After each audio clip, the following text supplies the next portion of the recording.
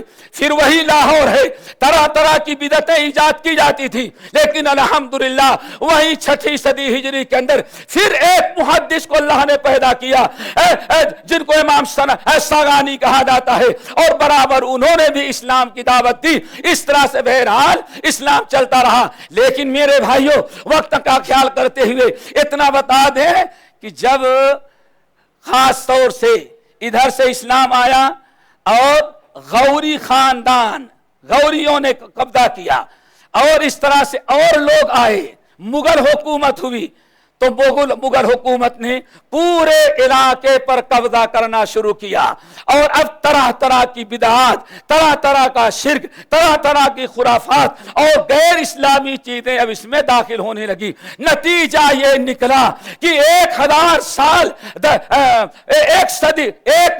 1000 سال گزرتے گزرتے اکبر نے دین الہی کا ایجاد کیا. ایجاد کیوں کیا؟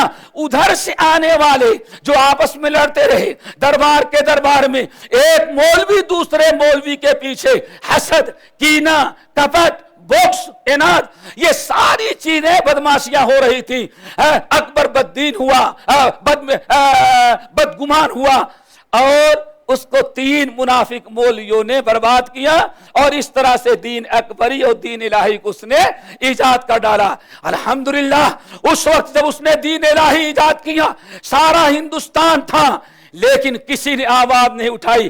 ایک مرد مومن جس نے سنت حاصل کیا تھا، علم حاصل کیا تھا، عرب سے ایک عالم آئے بہلول رحمت اللہ علیہ، اور ان سے انہوں نے حدیث حاصل کیا. جب حدیث حاصل کیا اور سنا کہ ہاں سنت یہ تھے نقشبندی، تھے بڑے پائے کے نقشبندی، لیکن جب حدیث پڑھی تو پتہ چلا یہ نقشبندی تو ایسی ہے کہ میں بدعات میں جکڑ دینے والی ہے. حدیث پڑھنے کے بعد اللہ نے ان کو جذبہ عطا کیا اور کھڑے ہوئے اور دین اکبری کا مقابلہ کیا. جیل میں گئے، باقاعدہ مقابلہ کرتے رہے، جیل میں ڈالے گئے، آخرکار جیل سے آزاد ہوئے، لیکن اپنی دعوت سے باز نہ آئے. ایک زمانہ وہ ہوا کہ اکبری دین کا ہندوستان سے نیست و نابود ہوا، اور انہی کو کہا جاتا ہے شیخ احمد سرہندی مجدد رحمت اللہ علیہ. انہوں نے یہ تجدیدی کارنامہ انجام دیا، اور کیوں دیا وہ بھی بتائیں دوستو. انہوں نے سب سے پہلا، اس بر صغیر میں سب سے پہلا انسان ہے جس نے کہا تھا کل بدعت. ان سے پہلے کیا نہیں، بدعتیں دو ہوتی ہیں، ایک بدعت حسنہ ہے اور بدعت سیئہ. چلو نماز سے پہلے اذان سے پہلے درود پڑھنا بدعت حسنہ ہے، سمجھ گئے نا. ہر چیز زبان سے نیت کرنا کیا ہے، بدعت حسنہ ہے. تیجا بھی بدعت حسنہ ہے، 40واں بھی بدعت حسنہ ہے. ساری بدعتوں کو حسنہ قرار دیا، کوئی بدعت سیئہ نہ رہ گئی. انہوں نے دیکھا کہ تجدیدی کارنامہ انجام دینے کے لیے، منکرات کو مٹانے کے لیے، شرک و بدعات کے خاتمے کے لیے بدعت حسنہ کا سہارا لینا یہ بڑا نقصان دہ ہے. سب سے پہلے انہوں نے آواز اٹھائی اور کہا کل بدعت ضلالہ، ہر بدعت جو ہو گمراہی ہے. اب انہوں نے تجدیدی کارنامہ انجام دیا، اور جو بدعتیں انہوں نے کہی تھی، جب کہا زبان سے نیت کرتا ہوں 4 رکعت نماز عشاء وقت عشاء، 4 رکعت نماز فرض، پیچھے اس امام کے دائیں شیخ انیس الرحمان کے، بائیں جو ہے شیخ عبد الحسیب کے، پیچھے ایک کھمبے کے اور آگے ایک مقتدی کے. ہاں یہ جو نیت کی جاتی ہے، سب سے پہلا مرد مومن ہے جس نے کہا سب سے بڑی بدعت ضلالہ جو ایجاد کی گئی وہ یہ بدعت ہے. اسی لیے پورا ہندوستان کہا اس نے سنت کا انکار کیا، یہ کافر ہو گیا. انکار کیا بدعت کا، اور لوگوں نے اس کو سنت قرار دیا، جس کی بنا پر انہیں اسلام سے خارج کیا اور کافر برقرار دے دیا. دوستو بدعت کی مٹانے کے لیے، شرک و بدعت کا خاتمہ کرنے کے لیے کتاب و سنت کا ہونا بہت ہی ضروری ہے. اب یہاں ایک بات بتائیں، آپ نے اتنا سمجھ لیا اور ٹائم تو ہمارا ختم ہو رہا ہے، لیکن اب سوال یہ ہے کہ یہ جو لوگ کہتے ہیں ابھی تک تو اسلام پھیل گیا نا، پھیلا. اب دیکھیں صوفی حضرات کب آئے. سب سے پہلا صوفی جس کے نگاہ ڈالنے سے لوگ مسلمان ہو جاتے رہے، یہ کب آئے؟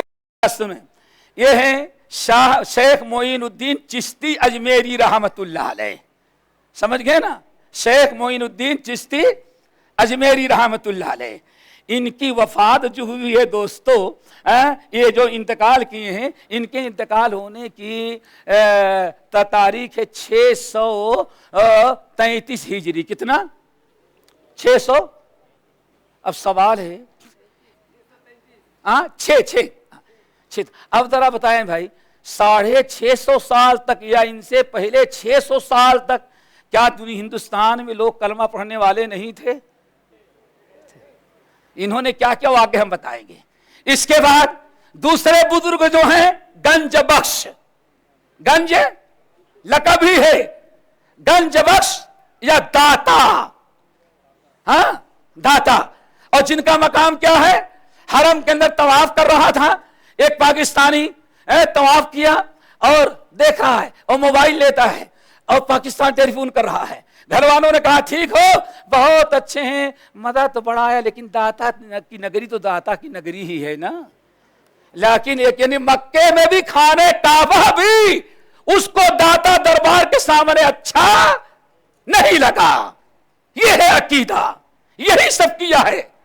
اب چلو داتا صاحب ان کی وفات کب ہوئی ہے؟ اللہ 642 ہجری کتنی 642. اس سے پہلے لاہور میں ہے داتانا، ہم نے بتایا محمود غزنوی نے جو حملہ کیا تھا اس وقت محمد اسماعیل رحمت اللہ علیہ جو محدث تھے، ان کی دعوت سے 50,000 ہندو مسلمان ہوئے تھے. پتا چلا وہی 50,000 بڑھتے بڑھتے بڑھتے رہے، ان کے آنے سے کوئی مسلمان تو نہیں ہوا. کیوں بھائی کیوں؟ وہ زمانہ تھا ایک آدمی کے 10 بچے ہوتے تھے، آدمی کے 12 بچے ہوتے تھے. لیکن غارت کرے یورپ کو، اس نے کہا ہم دو ہمارے ہاں ہم دو بچے ہوتے ہیں گھر میں اچھے، یہ ہے اس لیے ہماری تعداد گھٹائی ہے. ورنہ 50,000 جو مسلمان ہوئے تھے، اگر دیکھا جائے 100 سال میں 1 صدی میں تو پتہ نہیں کتنے لاکھ مسلمان ہو گئے اس وقت. بہرحال نظام الدین اولیاء رحمت اللہ علیہ کون؟